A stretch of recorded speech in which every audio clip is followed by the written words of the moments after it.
పిల్లలకి కష్టం అంటే ఏంటో తెలియకుండా పెంచుదాం అనుకుంటున్న ప్రతి పేరెంట్ ఈ వీడియో తప్పకుండా చూడాలి. రీసెంట్గా నేను కార్లో వస్తున్న టైంలో రోడ్ పక్కన ఒక చెట్టు కింద కూర్చొని ఇద్దరు పిల్లలు ఫ్రూట్స్ అమ్ముతూ కనిపించారు.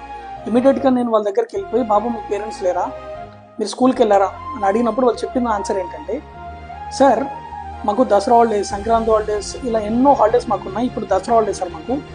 సో మరి బట్ మా పేరెంట్స్కి ఎందుకు హాలిడేస్ లేవు? రోడ్ పక్కన చెట్టు కింద కూర్చొని ఎండ తెలియక వాన తెలియక వాళ్ళు రోడ్ పక్కన ఫ్రూట్స్ అమ్ముతూ మమ్మల్ని చదివిస్తున్నారు.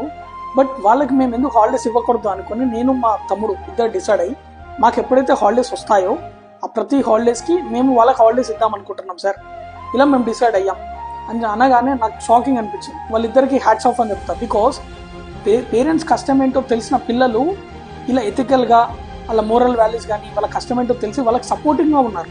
బట్ ఎంతమంది పేరెంట్స్కి మీ పిల్లలు మీరు సపోర్ట్ చేస్తున్నారు? ఎందుకు సపోర్ట్ చేయట్లేదు ఇప్పుడున్న జనరేషన్ అంటే, బికాస్ చాలా వరకు పేరెంట్స్ పిల్లలకి కష్టం అంటే ఏంటో తెలియకుండా పెంచుతున్నారు. బట్ ఇలా చేయడం వల్ల వాళ్ళ మైండ్ సెట్ కానీ వాళ్ళ గ్రోత్ కానీ అండ్ వాళ్ళ మోరల్ వాల్యూస్, ఎథిక్స్, డిసిప్లిన్ చాలా వరకు పోతాయని చెప్తాను. నేను చెప్తున్నా అంటే, మీ పిల్లలకి మీరు ఎలా అయితే కష్టపడి వాళ్ళని పెంచుతున్నారో వాళ్ళకు కూడా తెలియచేయండి.